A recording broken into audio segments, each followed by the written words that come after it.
once you get a taste of freedom or my own self coming back to life, I was like, I am not going back to that. But it's not to say it wasn't easy. I'd have moments where I'm like, I would question, like, am I crazy in my head to do this? Like, what is wrong with me? But now I'm like, oh my gosh, that woman, she had so much courage. And now, Escaping the Drift, the show designed to get you from where you are to where you want to be. I'm John Gafford, and I have a knack for getting extraordinary achievers to drop their secrets to help you on a path to greatness. So stop drifting along, escape the drift, and it's time to start right now. Back again with another episode of Escaping the Drift, the podcast that gets you, like the opening says, man, from where you are to where you want to be. And today, you can have a lot of success, you can have good health, you can have a lot of things, but if you're not finding personal joy in life, what are you doing, dude? Like, why are you doing all this stuff? We all hit ruts in the road where sometimes, man, you just got to make a change. You got to make a pivot. You got to get back on track to finding that level of personal joy. And I got somebody in studio today that is going to help us find that. She's going to help you find it. She's going to help me find it. She's going to help us do something. I don't know. She is the founder of the blog Finding Joy.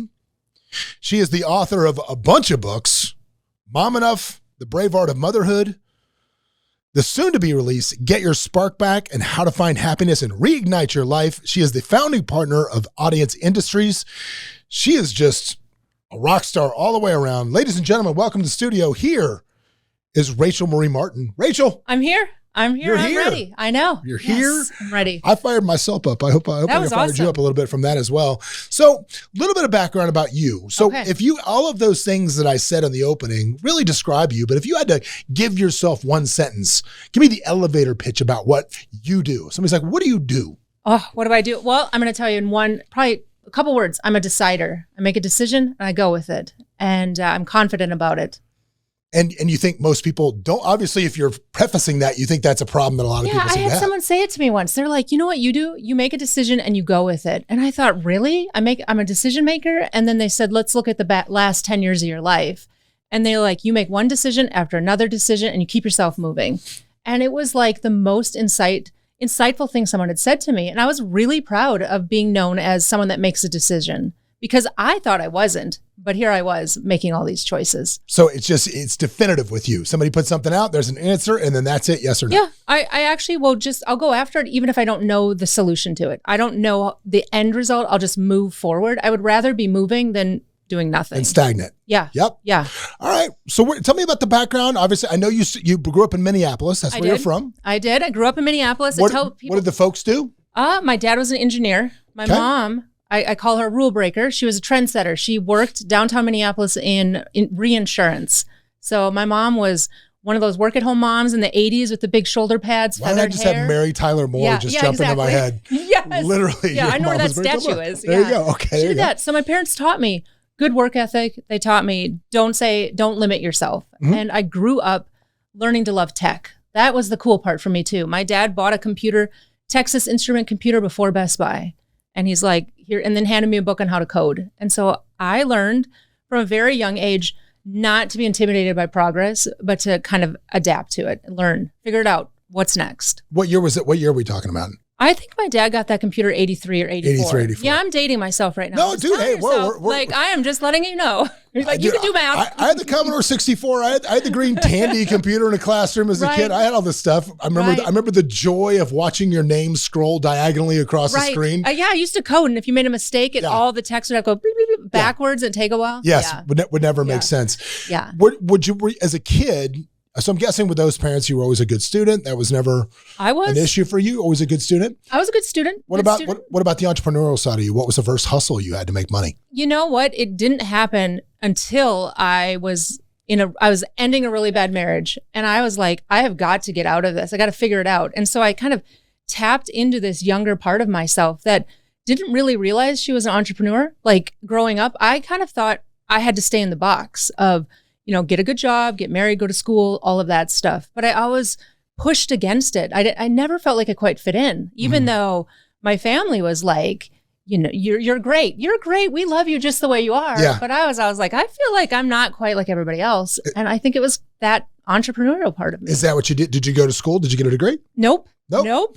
So right out of high school, what happened? Well, my backstory is, it's a little rough one. I went to college, almost graduated from college, but got married, and then kind of pivoted in that life role of, okay, I'm gonna start a family, have kids. And there was a moment in that journey where I could see that entrepreneurial part of myself. I had 2 kids, was working at Pier 1 Imports, doing merchandising, and I ended up creating my own job within the company. They were like, well, I don't know, we've never had this position. And when I look back, I'm like, you know what? That like looking outside of the box is what an entrepreneur has to do. Is they're always looking, well, that system's not working. How do we change it? Yeah. And so I had that, but then I truthfully, I got mired in having kids, which wasn't bad, but in a marriage that wasn't helpful or healthy for me, where I was, instead of being able to flourish, I just ended up adopting, got smaller and smaller until one day I was like, going with the drift thing. I wasn't even drifting. I was drowning. Oh, wow. And I was like, I have got to change my life. Let's talk about that a little bit, because I think so many people suffer from relationships, jobs, situations, all of those things where they don't realize that A, they're stuck on a hamster wheel, and right. B, they're losing some sense of themselves. What were some things that you started to feel or see in your own life that you really kind of said, man, this is, I'm slipping here? Yeah. When the phrase, it is what it is, became the mantra, that was a real telling thing. I mean, you can use that, but when it was like, I don't care. It is what it is. Nothing's ever going to change. Like, I started hearing that, and I didn't want that echoed onto my kids. I didn't want them to be like saying that's what's acceptable. And I didn't want them to all of a sudden be like, Mom, she was a really good mom, but she was never happy. And I could feel myself sinking. And I knew there's no other decision. I have got to change my life. Did you know that other people would describe you as unhappy in that time? Absolutely not. If someone was to look at me from the outside, I think they would have said, wow, she's got it all together. She's managing all these kids. She's taking care of it, but it was a facade. And yeah. I always tell people, like, well before COVID, in my first book, I wrote about taking off the mask before masks became a controversial thing. But I talked about taking them off because I was spending so much time holding up the illusion that everything was great. But then when you're holding up the external illusion and the internal part's a mess, you can't fix it. I was spending more time making people think everything was great than the time to actually change things. Yeah, I think that's something that everybody struggles with, especially. I think, right. I think, I talk about it on here a lot, which is you get so concerned with what everybody else is thinking. And really, I go back to the same stuff I tell my high school age kids. I'm like, don't worry about what everybody else is thinking, because they're not thinking about you at all. Right? They're just not. And we spend that same advice that you would give a 14-year-old kid who feels not enough because she doesn't have something her friends have, is the same thing you should give a 40-year-old man that's running around scrambling, trying to keep up with the Joneses and keep that facade on. Right. I mean, I think we get pushed into, like, the world tells us, go to school, do all these things. And in the last 5 years since COVID, I think it's unraveled a little bit because everybody was like, whoa, life can change in an instant. Everybody got that. And so I feel like even with that little bit of unraveling or kind of a semblance of normal, we all have this moment now where we're like, well, what's next? This isn't what I want to do. I want to do something that has meaning, or I want to change my life, or I want to do something more. Yeah, I think that's split though. I think that's dangerous because I think you have half of the people that are looking for purpose and meaning, and half of the people that just want to be on a boat. That's true. I will say that. I will agree with you. I will agree. I was reading an article yesterday. It was talking about Gen X is so hard to deal with because they see the social media lifestyle of we're out on a boat and they want to work 3 days a week and that's all they want to do. And it's like when your nurse calls in because she wants to go to a boat party, that's a problem. Yeah, that is a problem. I will say that I'm a real advocate for the amount of work that it takes to create something. Yeah. I mean, you've heard those quotes about, I was an overnight success in 17 years or whatever. There's a lot of work behind the scenes. And for my own kids, I want them to see that. I want them to see that hustle, that decision-making, that determination. And the only way they're going to see it is if it's modeled in me. Yeah. How old are your kids now? My kids are 14 to 28. Okay. 14 to 28. So you gotta, how many kids do you have? Oh, okay. Are you ready? I have 7 biological kids of my own, and then I'm remarried. And we have 4. You're what? Yeah. So I don't have 4 more. I have 4 additional. 4 additional ones. Yeah. No. You gotta get this. That's the special stick figure printing thing on the back of the minivan. Like you can't just get the normal one. They just do +5. You gotta get 2 and stick them together. Yeah. Yeah. That's a lot. So it's a lot. And And so let's back up a little bit. So you got divorced with all these kids. I did. How old was your youngest? How old was your oldest one? He was 3. And I'm going to tell you, I'm going to be very honest, because part of my messaging is about finances. I found myself getting divorced, being well in debt, not knowing, which is why I'm a real advocate for women. No, you got to know your numbers. You got to know your money. You have to know it. You have to be confident in it. And then I was left with pretty much taking care of them all myself. So I created the business, had to figure out the money, and found out that there was a bunch of debt that I didn't expect. So I tell people that because if I can do it, I know other people can do it. Well, it's no offense. I don't use this word a lot on this podcast, but it's fuck your excuse is what it is. Right. I mean, how can anybody get in front of you and use an excuse that makes anything that makes sense? It just doesn't make a lot of sense. Right.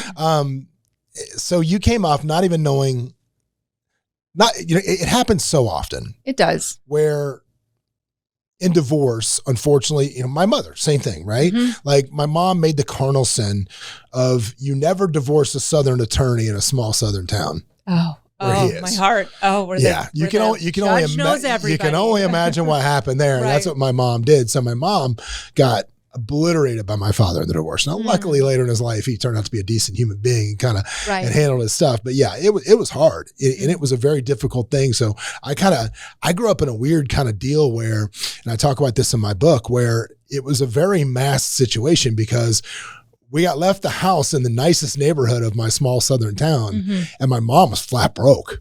Oh, so here we are surrounded by the wealthiest people in our community, trying to keep up with them. And my mom doesn't know where like our next meal is coming from. It was that big of a scramble. So, having you come through that and been, victim's a bad word. We'll call it a partner of circumstance that you were able to overcome, because I'm sure that victim is not in your vocabulary. It isn't actually. I love that you brought up victim, because I think victim can be a dangerous word. It can make you feel like you're exempt from fixing things. Yes. Like, oh, woe is me. And I had to come to the place where I was like, I'm not going to be a victim to this anymore. I absolutely refuse to allow myself to be defined by this. And it meant looking at it. I mean, it really meant coming face to face with it and then deciding I'm just going to get myself out. I don't even know exactly how, but I'm going to do it. Well, I think the first part of solving any major life problem is taking ownership of what your responsibility was to get you there. Right. And so many people want to point the finger instead of pull the thumb, I guess is a good way to put it. And one of my favorite sayings is, wisdom comes from the strangest of places, if you will. And one of my favorite things I always go back to is the movie Die Hard, where the bad guy's like talking to Bruce Willis, and he's like, no one is coming to help you. It's like, yeah, that's life. So nobody's coming. Like, you got to save yourself. Right. Nobody's coming to help you. Yeah, I like it. Well, one of my favorite quotes is fall 7 times, stand up 8. I love it because it never says fall once, get up. It's like you're going to fall a bunch, just keep on standing up. And the presupposition is there's the strength in the standing. And I clung to that. I was like, I am going to stand and keep moving. I might be scraped up, banged up, but I'm going to keep going. Well, let's face it, the easiest part of that is the standing. Right. Yeah. The getting up is the harder it's the hardest part. You got to will yourself, and you have to I had to change that mentality from waiting for the next shoe to drop to being prepared for the unexpected. Yeah. Just stuff's going to happen, and it's not a deterrent. It's just what you do with it. So what was the first business you started when you're like, oh shit, here I am. I got the Partridge Family. Right. And pretty much. I'm all this debt and I'm newly divorced. So I'm going to back it up a little bit. I started blogging and writing online before that. Okay. And I remember realizing, oh, you know what? I can get paid for this. And it was a really powerful moment. Like I realized I could put ads on my site and Google would pay me. Mm-hmm. And I can remember that first check, which now I wish I had kept it, but I needed it. But it was like $31.67. Mm-hmm. And that changed everything. I started writing an ebook. And then I remember sitting and in church, actually, on Mother's Day, seeing like all these sales coming in of this ebook. And I thought, I can do this. That was all I needed to tell myself I could do this. I didn't get separated, divorced probably for another year to 2 years because I thought I'm going to do this and try to fix this. I got to figure it out first. Yeah, figure it out first. Or maybe things can get fixed. Yeah. And when I realized I was just getting pulled down, I knew the only thing I had to do was I had to be willing to completely upset the apple cart, completely take off all the masks and emerge as who I really was, which meant admitting everything. Do you think that maybe part of that was like you just made a commitment to saying, well, maybe if I get better and the relationship will get better. Yep. And then here comes the rub, because once you got better, you realize I don't need this. Yeah, well, I think that when I got better, it was like almost a threat. It was this weird thing where I was like, I'm changing things. And instead of it being like, this is awesome, it was the opposite. Yeah. And once you get a taste of freedom or my own self coming back to life, I was like, I am not going back to that. But it's not to say it wasn't easy. I'd have moments where I'm like, I would question, like, am I crazy in my head to do this? Like, what is wrong with me? But now I'm like, oh my gosh, that woman, she had so much courage. Like, I'm so grateful for that. Well, I'm interested. So I'm interested in this. So you start writing the blog, you start running ads. This is what year? I started writing in 2008, 2009. I started getting paid in 2011. Okay. So, and then you create an ebook that you're selling. I am. So let's walk me through the interesting process of creating that first funnel, because I think that's probably like you're going from zero to build a funnel to sell an ebook. I'm going to tell you too, it was really my kids like to say I was an OG blogger, but this was really the pre-years before influencer culture. It was when companies were like, oh my gosh, you bloggers have so much voice. Here, take a car, like take all this stuff. And so everything was new. There was no, like, the concept of building the funnel back then wasn't even there. It was just, we were just, okay, I'm going to figure it out. So created the ebook, made the funnel, was an email list. Like, you bought the ebook, you got on the email, all of that. And there was an affiliate program for it. So I started getting affiliates that would sell the book. They earned extra money, which was cool for me because I was providing that for somebody else. And then it just grew. You just researched this? How did you figure this out? Well, I worked with a bunch of people and actually met my now husband who helped me out. He had his own business helping people figure out how to do this, which I think is important, is the ability to say, I don't know how to do this. I'm going to outsource this part and to trust somebody else with it. Well, I think that's become a real big topic in the entrepreneurial circles. There's a book called Who Not How that I think is a great book for people to read, because people always immediately, when they're trying to figure out how to solve a problem, it's, I need to learn how to do this. Right. No, you don't. You need to find somebody that knows exactly how to solve it and then just pay them to do it. Right. Or cut a deal or do a JV with them or do something to bring them in. Assembling a powerful team of people that already knows that will make you go so much faster and so much further than trying to figure it out on yourself. Right. Totally. So in the process of doing that, I actually started that. This was in the beginning of like Facebook pages. And I started my page then. And my first post on Facebook, which I'm like, oh my gosh, could it be any better, was I'm going to give this Facebook thing a try, which is now we have almost 1.1 million people on that page. I am like, thank God I gave it a try. And thank God I didn't let the small things like the speed bumps stop me. Like, there was no way to have even a like button on my blog at that point. So I figured it out. I was like, I'm just going to figure it out. And then people wanted to pay me to learn how. So Finding Joy is still up, right? It is. Correct? Still running. How many visitors monthly does Finding Joy? I'm going to tell you that over the time that I've started, we've had 60 plus million visitors to that site. 60 million visitors to that site. And yet you've built a community with 1.1 million followers on Facebook. I have. How? All about relationship, authenticity. Most people are intrigued by this. I've never paid Facebook either. Back in all the time, there were people who'd be like, Facebook is dead. You have to. 31 million people would argue with that. Yeah. I just decided I'm going to figure it out. And it was all about creating a relationship. It was about the audience. It was me paying attention to them, not blowing them off. I always give the example of, I have a son that's celiac. He has celiac disease, so can't eat gluten. And about 10 years ago, there was a gluten-free company that I loved. They had this doesn't sound like a Lunchable, but for gluten-free. So I was traveling a lot. So I loved it. Would tweet them all the time. Love your stuff. Love your stuff. After about 8 times of tweeting them, never hearing anything, I can remember the moment in Target where I was like, I'm not buying that. They don't really care about me. And that moment of caring about the other person, about the importance of that person on the other side of the screen, it was pivotal. Dude, I'll tell you a story from today. Today, as far as not caring about your client base and being tone deaf. So I'm on Facebook this morning because obviously we use it for business, everything else. I'm on Facebook this morning and I'm scrolling through and I see this post from somebody I'm connected to and I don't know them really, but it's like, hey, I'm thinking of selling my house for sale by owner. Here it is. This and that, blah, blah, blah, and describes the house. And then it says, please know real estate agents, DM me if you're interested. And of course, our core business here at Sunny Vegas is real estate. I mean, this is the largest luxury real estate brokerage in Vegas.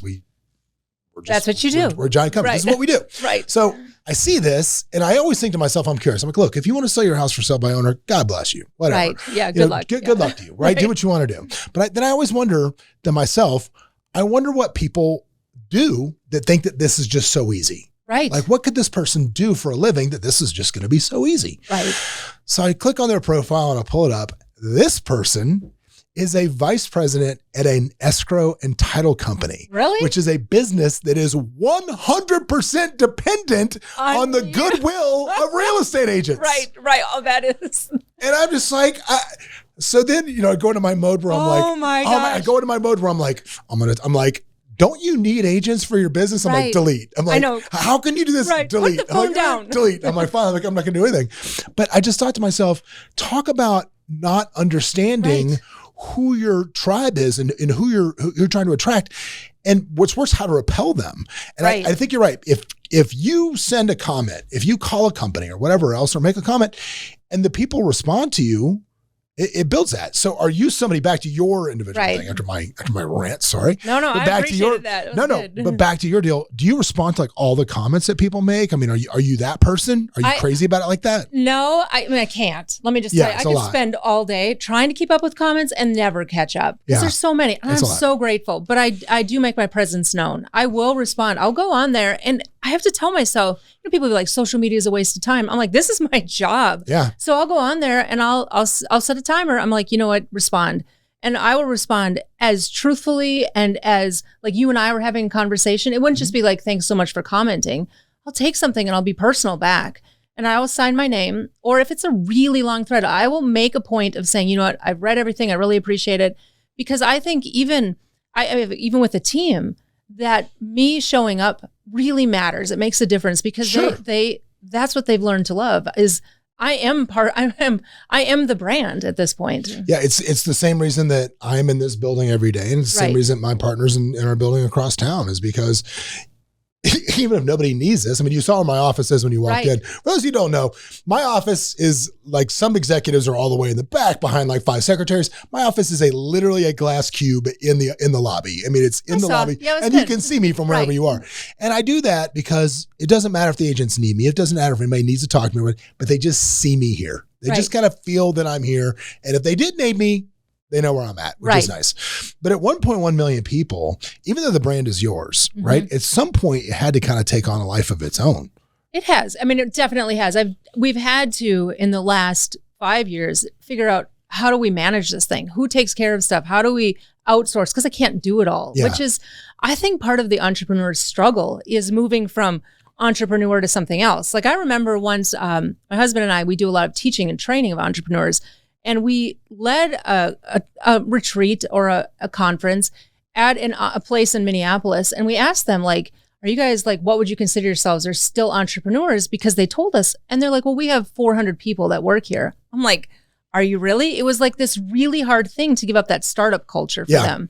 And so for me, trying to scale it is trying to figure out, well, I need people that are on the team that match my ethos. They have to get that core value that we can't just blow people off, or we have this line of integrity. So if someone reads something and they say, this sounds like you, that tells me I have made such a brand that people can read writing and it reminds them of me so much that they will come back and tell me, like, this is you. Is this you? Do you have core values you put out to your community that they understand exactly what they are? Well, one of them is that the Facebook page is sacred place. Like there is no fighting going to happen there. There is absolutely none. I tell them all the time, women have fought for thousands of years to have a voice.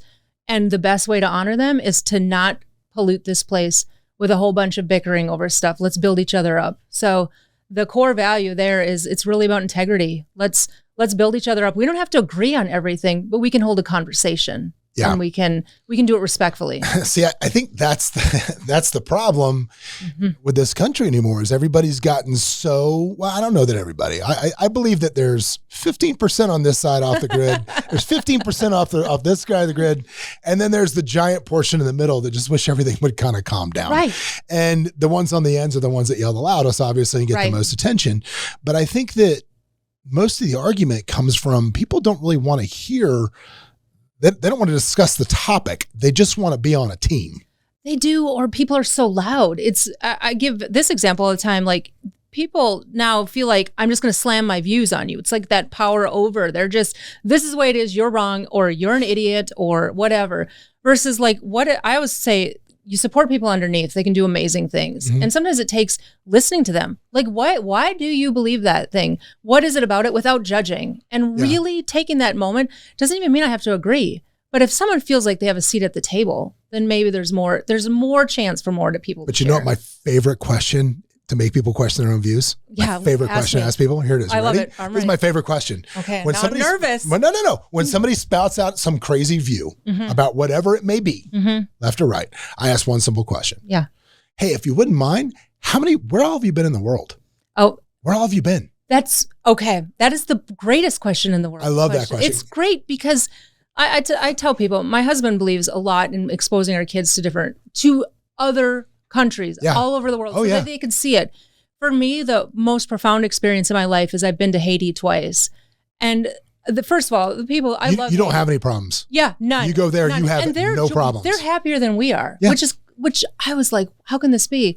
And I can remember coming back just so full of life, like so built up by these people that now, I mean, Haiti is really a rough place. You can't even go there. No. Coming into the Miami airport and standing in line for a $7 Starbucks, knowing that $7, some of them didn't even make in a month. And the woman in front of me was complaining. And I thought, okay.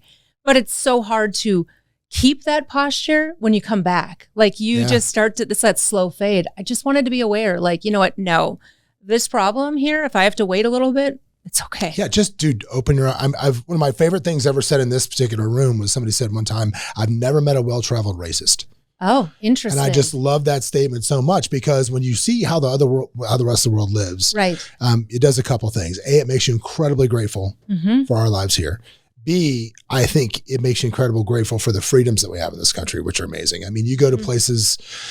You go to some of the bad parts of downtown Cairo and tell me, come back and tell me that America is not the greatest country in the world. I mean, there's just a different sense of the world when you do those things. When you go to Budapest for Independence Day and you're expecting hot dogs and fireworks, and then you realize, oh shit, it's a solemn event because these people haven't been free very long, and they remember what it was like to not be free. It's the world is a funny place with that. But I love that. Your site can promote some sort of conversation without having vitriol. Right. Oh, I absolutely will. So I'm not telling you people don't come on and come up with their arguments, I'll meet them. I'll actually respond with grace if the first time. I'll see the comment, or people will tell me someone's going crazy or something's happening in the comments. And I'll take that moment because I think that's just as important. If you go to Target and let's just say the restrooms are a mess or the fitting rooms, you're going to remember that. It's their job to keep that part clean, in order to match the brand. And that's my job, is to keep it a place where people feel safe to make a comment. So I'll meet with them. I'll comment back. And sometimes it has led to amazing conversations, dialogues, or where the readers are like, oh my goodness, I didn't even know that you could respond that way. Is it always easy? There's many times where I'm like you, like typing it in, delete. Typing in, delete. Type, delete. Because I get angry. I'm like, how could they assume that about me? Oh, I get, dude. I'm a typer and deleter like crazy. I love the type and delete. Sometimes I'm a sender. Right, I know. And then I'm an occasional sender. But once it's out there, it's out there. I know, and you can't delete it. It's terrible. I have told that to my kids. Like, don't just put it out there. If you delete it, someone's going to screenshot stuff. I know. Well, let's talk about the new book that's coming up. I'm interested about that. What's the philosophy of the new book? Who's it for? What are we trying to accomplish? All right. The book is Get Your Spark Back. So the number one question I get is, how do I get my spark back? And nobody says, how do I get a spark? Not one. They always say, how do I get my spark back? And that word back, it's powerful. you've had little kids and they have a toy, they will fight over their toy if some other kid takes it. Like, that is mine. I feel like most of us have these moments in life where we're like, well, now what? We get hit with crazy things in life, hard things in life. Like, I tell people, nobody puts in their yearbook, you know, it'd be great is when I'm 40, I'm going to go through divorce. That'll be fun. Let's do that, like, as the life goal. Yeah. And yet when it happens, we're all like, well, where did that come from? I don't know what to do now. So for me, it's the answer to, okay, what's next? I'm going to live the rest of my life all in. I'm not going to hold back because nothing is guaranteed either. So it's the definite answer to those that are wondering, how do I get my spark back? Where is it? Am I too old? Or the other question that I really am passionate about is, what if I don't have money? It's reframing that relationship with money, because I had my own story with money where I had to reframe it. What was that? My relationship, I lived scarcity. I lived afraid. I mean, I just didn't think I could ever get out. I was almost resentful of people with money because I thought I could never be that person. And I had to really come to grips with all of the weird, like, things that would be put on me, like money doesn't grow on trees or money is the root of all evil, and come to, like, that's not true, until I recognize it's this energy, this currency. And I'm either going to be on one side or the other side, but I can be grateful. And if I want to help others, I have to be in a position where I don't need help. Yeah. No, dude, they say put the oxygen mask over your face first before you help others. Right. You have to do that. I think that so many people get an unhealthy relationship with money through their upbringing. They see either real scarcity mentality through their parents, you know, penny pinching, you know, save your money. And they don't realize it. They don't look at it as a vehicle or a tool to get to achieve things.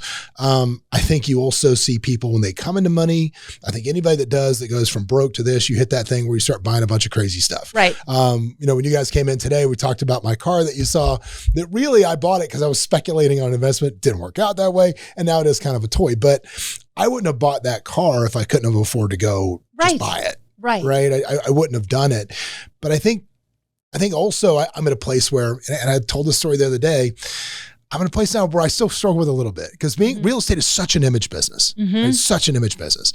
And I don't want to care at all what anybody thinks about me ever. Right. I just don't want to care ever. And my wife needs a new car. She needs a new car. So I'm like, okay, my wife, so I had every Highline car you can imagine. I'm like, you can have whatever you want. Right. Doesn't matter. Pick out whatever you want. She comes back, settles, she wants a Kia. Nice. That's what she wants, an SUV. And I'm like, you want a Kia? So I'm thinking to myself, okay, you know, get whatever car you want. Right. And I'm thinking, oh my God, people could be like, what happened? Is Gaffer going broke? He's driving a Kia. What's going on? He's to start hawking his watches. What's happening? And I'm like, I don't want to think that way. But then eventually I just kind of was like, you know what? You get whatever you want. I don't care. Right. I think she's not going to get it now, but still, but it really bothered me that way. And it's funny how stupid that is. I mean, I get it. My whole brand is finding joy. So it's like, sometimes I'm like, oh my goodness, like, I'm very aware of it. Like, what does that mean? Because people be like, they'll meet me and I have to, like, match that. Doesn't mean I'm always happy all the time. I have my down days, but I'm certainly not going to be over there complaining about somebody else. But don't you find your people, though, through finding joy, that those people early on that think that things are going to bring them joy. Oh, if I get this car, if I get this watch, if I get this bag, if I get this whatever, that you find that joy that is fleeting very quickly. It is. I think it's because we think, if this happens, then I'll be happy. If this happens, then I'll take that job. And I have challenged women, people all over the world, like, you need to reverse it. You need to make the then, whatever it is, that's your priority right now, not the if, because you could be contingent on that if forever. Say that again, because you glossed over that real quick, but I loved it. What was it? Make the then your now. The thens, meaning if you say, if I get this, then this will happen. Make the then now. And then what happens is, I remember thinking, if I can fix my money situation, I'll become a public speaker.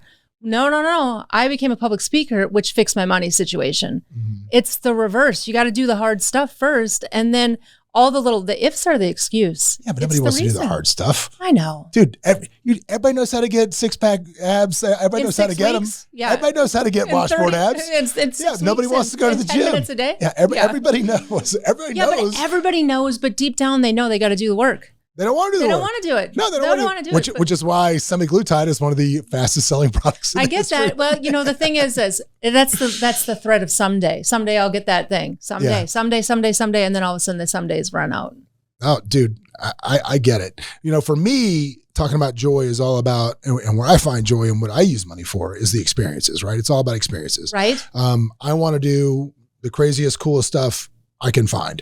I want to take my kids and do, I very much subscribe to the Jesse Itzler thing where you got 18 summers with your kids. That video, he is powerful. Yep. Yeah, I am hyper aware of that. Mm-hmm. We just got back from Europe for almost 3 weeks. Nice.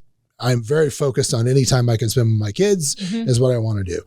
And that's where I find joy. So when people come to you and they're seeking that, right? How do you help them find their what is? Because how do you help them find it? Well, initially it has to be willing to say, I'm seeking it. Like a lot of people don't even have the courage to say that. It's too frightening. And then to wonder about the possibility. Until you wonder, what is it? You're looking for somebody else to tell it to you. You have to have the tenacity and the grit to sit in the wonder and to sit in that uncomfortable thing where it might not look what other people want. Your story, their story might not be what you were taught to do. But if you don't allow yourself to go into that space of the unknown, the goo part of it, you won't get to the other side. So I tell them you have to be uncomfortable. That threshold, I'm a runner. So in the beginning when they'll say, I could never run. I'm like, can you run to your stop sign?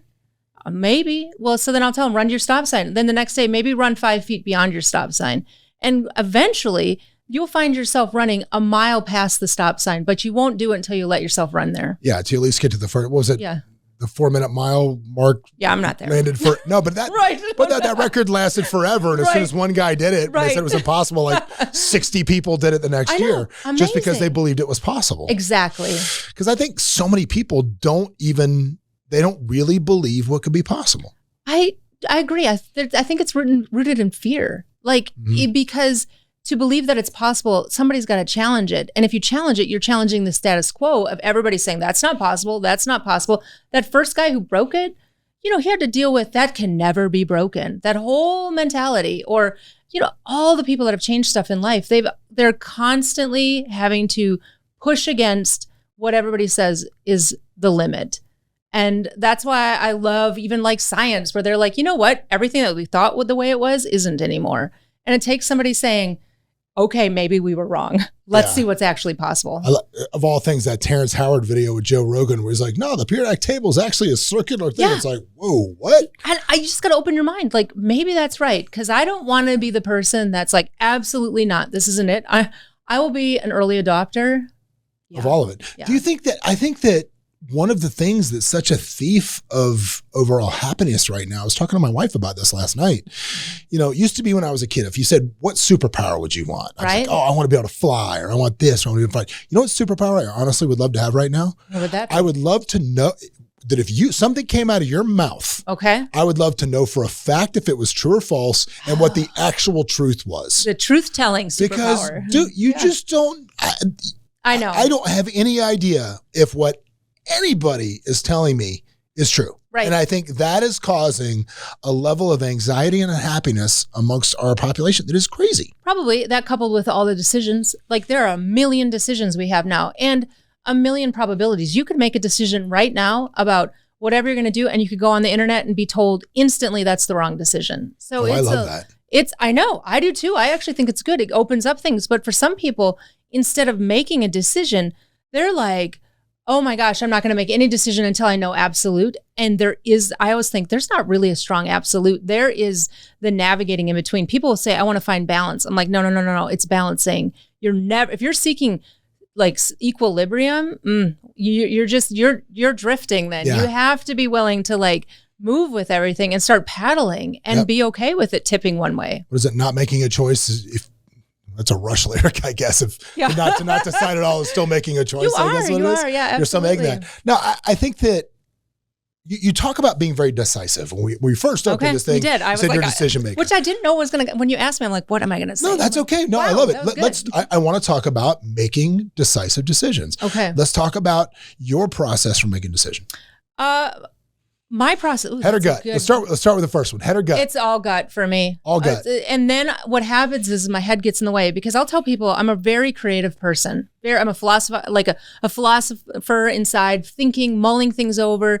And the other side of me is a deep analyst, which has helped me a tremendous amount. Like I'm able to analyze the data of what people comment about, what the trends are on my site. So I could be like, oh, this is a trend. I'm going to recreate that. So those two things, they work hand in hand.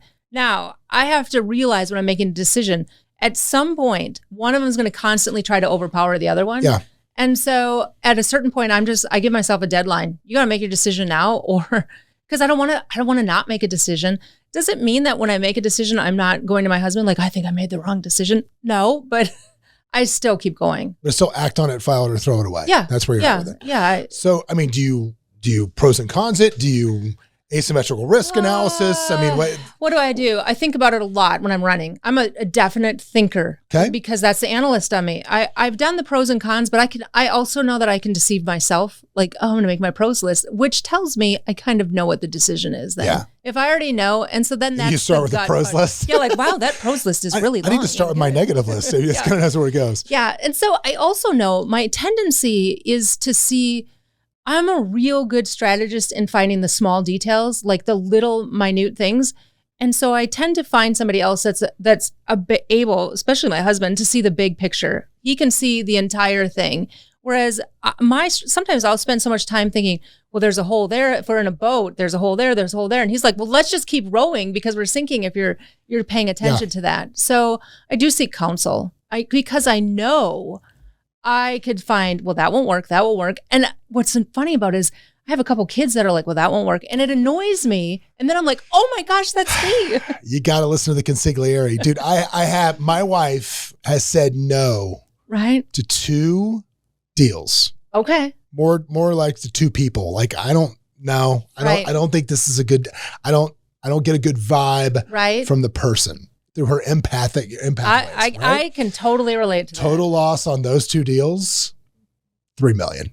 Wow. Give or take. Because I did them anyway. Because of course I was like, no, I'm just going to do, I'm doing it. Because I'm all gas and no brakes. But yeah, total loss on those 2 transactions, probably $3 million. Interesting. Yeah. And so now we have a deal. We have a deal now that if the empath steps in where it's bad vibes, I'm not allowed to do Good for you in respecting that. Because the analytical side of me now is like, that's trend. I see that. That is high probability of success. Right. No. I mean, I've had people like growing up, going back to that, I was always different. There's definitely that empathy where I can come into a room. I'm like, whoa, I can read the vibe of the room. And it's learning to trust that because not a lot of people get it. Like, whoa, that's kind of weird. That's just me. Well, I think a lot of people, risk is such a huge part of our lives, especially, dude, you want to get ahead. You want to start hustling. Risk becomes part of it. I mean, it really does. And, looking for asymmetric risk is what I try to do. And sometimes I'm not the best at, hence the $3 million loss I just talked about, because I tend to see probably more of an upside sometimes than I should. I don't lose a lot. But I did lose in those instances. So when you're looking at risk, talk about analyzing something is risky. Yep. What's your process for analyzing that? Boy, my process for that is I know that for something to work, you have to put in the time, the effort, and the money. It's absolutely there. And for me, even right now with this whole book, the whole book tour, going around, all of that, it's a risk. It's putting yourself on the line. My ultimate process, which it's gonna sound maybe really simple, it's what will I regret more? At the end of it is I don't want to get to the end of my life regretting something. And your gut will tell you. I know that, this is going through the analysts, putting all this stuff there, but eventually that part of what you are, you just know. Your gut probably told you, don't just listen to what your wife is saying. But there's that part where you're just like, I'm going. Yeah. Well, for me, the upside of those transactions was very high. Right. And I was like, this is high. This is very, very, it's a big win if it goes. Right. And keep in mind, some of the home runs that I've hit Right. have been riskier than those two transactions, right? It's just, right. It's just, being that's my okay thing. with it. I'm completely risk averse, which is why I think me and my wife are a good match. Right. So question about you and your husband, would you say that he's the yin to your yang in those things? Oh my gosh. He's like, let's just jump. We should. I'm like, well, Really? I don't know. Yeah. Oh, he's the all gas, no brakes. Yeah, and you're he is. Like we've done speaking tours in New Zealand and just landed. I'm like, where are we staying? He goes, I don't know. I'm like, okay, all right, let's just do it. But because of it, we've had the greatest experiences. And in my own life, the moments where I've said, I'm just going to take the risk have led to unbelievable experiences where I become aware that a lot of times my no is just fear trying to hold me back. And on the opposite side of no is exactly what I've always needed or wanted. Dude, it's so funny. People think it's like a closing technique and Tony Robbins uses it. And because it's coming from Tony, it's such a hard deal because you hear it, you think, is this a closing technique to get me to go to UPW? What is this? But I want to go now. But when he says, if you can't, you must. Oh, yeah. Like if you're coming up with all these bullshit reasons why you can't come do this, then you need to do this. Right. Right. If that's your only excuse is these petty little things, then you absolutely should do it. Yeah. Because I think, again, people are, I think they're fearful of some people are fearful of positive results. Well, I know. I mean, I had to come face to face with that. I was like, how does this positive result of me changing my financial situation, my marriage status, all of that, what is my identity now? Like, who am I now? It was my identity was struggling. Like, I actually realized one time that I was so stuck in that identity when I would, this is going to sound like when you don't have money, I would read receipts like it was crazy. I'd go back in and be like, you overcharged me because every penny was gold then. And I realized when my financial situation switched and I was still reading receipts like that, I had not come to accept my new identity. I was still living scarce. I was still living fearful. I was living like I needed the $3 and I had to let it go. So now I just take the receipt and I go. Do you think that some people, I don't think they realize they do it, but do you think that some people relish in a negative identity in those facts? Yes. Like I'm unhappy. That's who I am.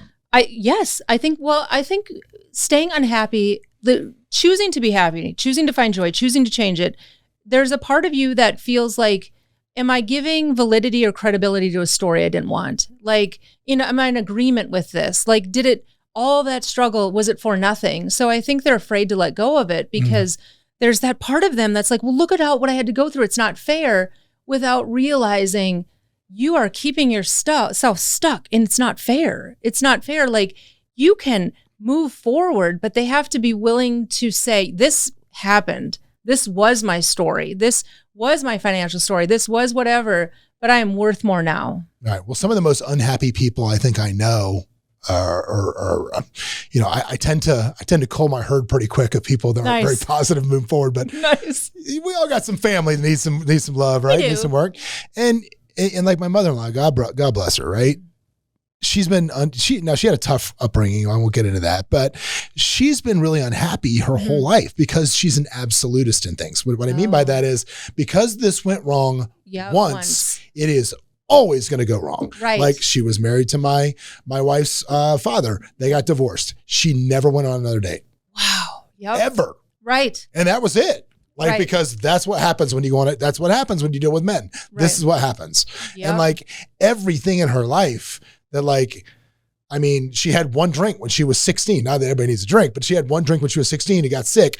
Never again. Drain. Yep. Never again. Yep. And it's like, I think people that go through their life in that absolutist mindset really cripple themselves. Have you dealt with anybody like this? Is this something I have met many people that have that because they refuse to. They think they're not going to get hurt again, but all they're doing is closing the limits on themselves. And I see it. It's very hard to change that mindset. You can lead them with truth. You can lead them with stuff. And even in myself, I was like, life isn't absolute. And coming to that kind of chaos, I actually reference that whole chaos theory of you have to be willing to recognize that it's going to shift. It's going to move. And our job isn't to be like, whoa, I'm not doing that again. Yeah. It's to take whatever happened, learn from it, adapt, move again, keep moving. Yeah, everything is not touching a hot stove. Right. Oh, everything is not that. Now, something else that jumped out of me from your bio that I liked, and I highlighted it. Where was it? Oh, a highlight. That's nice. I'm a highlighter. Good. I'm a highlighter. That's old school. No, but I love this, and it was something that I've tried to get much better at over the last several years, and it was this. Where is it? I don't want to misquote it. I see the highlighting. Yeah, I don't want to misquote it, but it was there. It was, establishing boundaries, learn to say no to commitments that drain you and prioritize activities that replenish your well-being. Okay. I think part of being like in a job like me, where we have overall of all of our companies, we have north of probably 700 employees. And to try to always be there for people, you're constantly getting pulled in every direction and constantly getting asked to do this or getting asked to do that.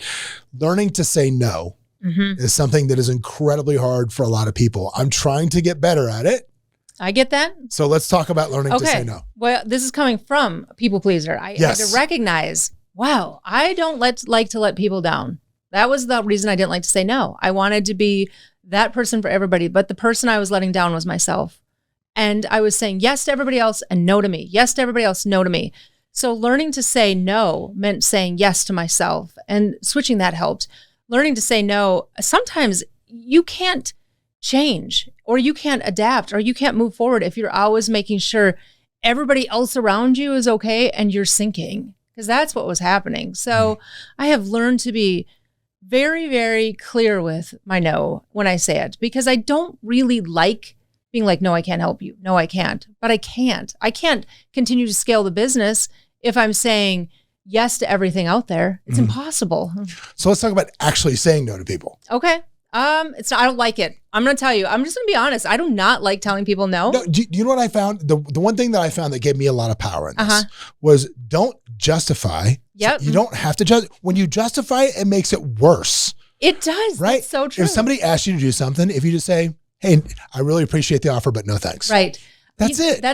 You know what? I actually started doing that without the reason. I can't attend. Thank you so much for the invite. I can't attend. Appreciate it. I think the words I appreciate it are powerful too. I appreciate you, but I can't attend. And then a period. No reason. No, nothing else. Put your phone down. Just no thank you. Right? Yeah, and I actually believe people respect that. They want that. They're looking for that in their own lives, and when they're around somebody that gives that confidence, that can say no with that, it gives them permission to be that person for themselves. How life-changing is it for a people pleaser to start saying no to other people at regularity? Well, it was for you. Dramatic. I mean, it's actually what changed my entire life. I had to say no to everybody that thought I should keep in the role that I was 12, 15 years ago. I mean, that is where I learned to change it. I had to be willing to say, you know what? No, I can't do that, or no. And actually too, it taught my kids the value of hard work. They got to see me. I missed birthdays, missed that, but it changed their lives. I give a really, really simple example of that. My grandfather was a farmer in southern Minnesota. And when I was a little girl, we would go up during harvest time. My grandpa was not in there playing with us. My grandpa was on the field harvesting. And did I, as a little girl, think Grandpa doesn't love me? No, I knew he loved me. He was saying no to playing with me at that moment, but yes to providing for his family, which is ultimately a yes to me. How do you build? No, because you're doing pretty well now. Things have obviously changed around. Things have changed. Things have changed. Gone are the days of staring at the receipts. We don't have to do that anymore. Now we're just taking one-way tickets to New Zealand and hoping for the best, which in itself talks about where we're at. So one of my biggest fears always, and I was always ask affluent people that come on that have kids, and you've got all the kids, so you can answer this. Is it ever your fear that you're going to raise worthless children because easy times make weak men, hard times make strong men? Is that a fear of yours? And what are you doing to try to make sure they don't? Okay, this is very interesting. My oldest kids have seen the struggles. They saw the whole thing. So they came through the struggles. A 28-year-old's probably fine. They know. And actually, I've got some really money savvy older kids because they've seen the story. Yeah, and I've actually had to say, it's okay to buy something. Great. No, so you get the beta test if we got the we had the hard life kids. Yes. And now you got the gravy train kids. The other side where I'm like, oh man, I want to be like, dude, it's not normal. Like sometimes where we live has a fabulous swim club. Yeah. And it's part of just where we live. Sometimes I sit in there and I'm like, these kids are growing up thinking this is just life. Like how do I tell them A lot of people don't even have pools. They have little blow-up pools, or they just run in the street with a sprinkler. So it's been a balance. I will say my younger kids, they do not have that deep struggle, that fear that my older kids had, yet they're very conscious of it. My youngest guy, Samuel, like it was $10. He wanted to buy something on, I think it's Brawl Stars, the app or something like that. And he'll be like, I need to pay you the $10. And I could easily pay that $10. Of course. But I need him to pay it because I need him to take that responsibility, that ownership.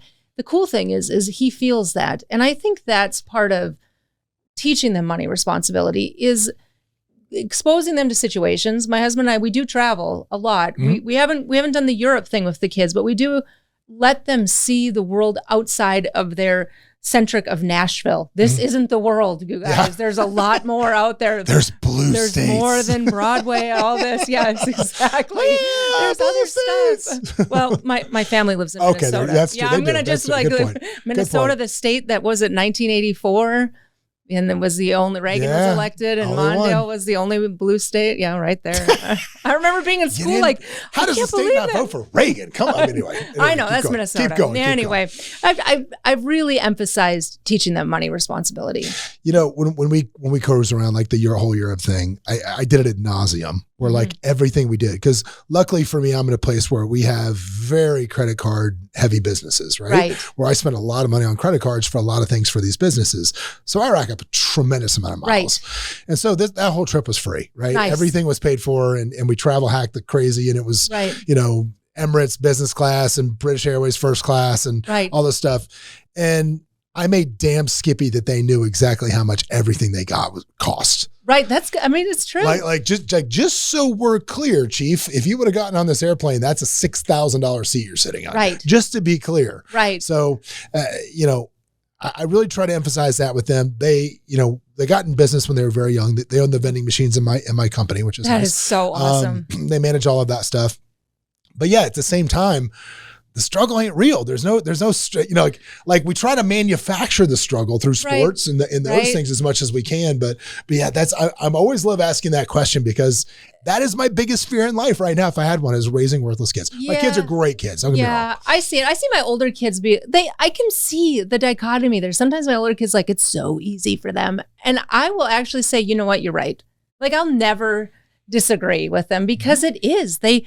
My older kids come to our house now. It's probably the house they wanted to grow up when they were kids. And so for me to not recognize it would be a disservice to them. Yeah. And I'll tell them. And but I've also told them, you know what, you have learned life lessons that they might not ever have right now. You have learned. Dude, I mean, like one of my kids, she's married now. They put one income away.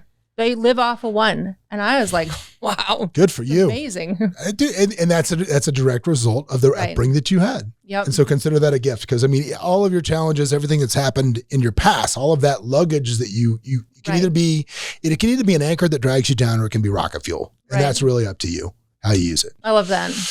All right. One last quote on joy. So what one last thing people should do to achieve their joy? You got to be willing to look for it. And it's not going to be like, you could have those amazing trips, but I bet when you think about your Europe trip, some of the best moments were unexpected moments, or just like these crazy little things. And I tell them, if you want to find joy, it means being willing to look for it in your everyday life, in little things. Wow, today is amazing sunrise. Taking that breath, that pause in the busy, looking up. You want to talk about escaping the drift. It means looking up around what's there and being grateful for it. Oh, I can. And when you do, it changes everything. I can tell you my favorite parts of the Euro trip were, so I would wait for moments when my kids were really annoyed or irritated or tired or just angry from being teenagers. And as we were sitting at a 4-top table, I did it in every country we went to. I'd do a poll on Instagram for who's really annoyed now. And I would just flash the camera around to everybody really fast. Oh, that's awesome. And then like in Rome, I'd play like Mamma Mia, behind it. And just every country had a different one, and people were voting. It was always my daughter. She always was the most irritated with me as well. Well, if they want to find you, how can they find you and continue following you? Obviously, where's the best place? They can find me on my website, findingjoy.net. It's been there since 2009. And then on Facebook, that is where most people find me, facebook.com. And then it's Finding Joy blog, you'll see my face there pop up. And you have a place there to pre-order the book, I'm assuming. I do. Yes? Yep, we do. Both spots. Both spots. Perfect. Yep. I love it. All right, well, Rachel, thank you so much. It was a great conversation.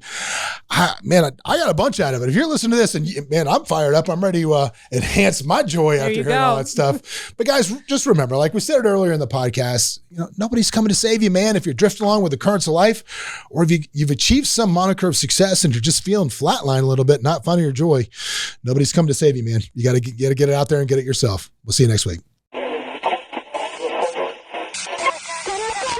What's up, everybody? Thanks for joining us for another episode of Escaping the Drift. Hope you got a bunch out of it, or at least as much as I did out of it. Anyway, if you want to learn more about the show, you can always go over to escapingthedrift.com. You can join our mailing list. But do me a favor, if you wouldn't mind, throw up that 5-star review, give us a share, do something, man. We're here for you. Hopefully you'll be here for us. But anyway, in the meantime, we will see you at the next episode.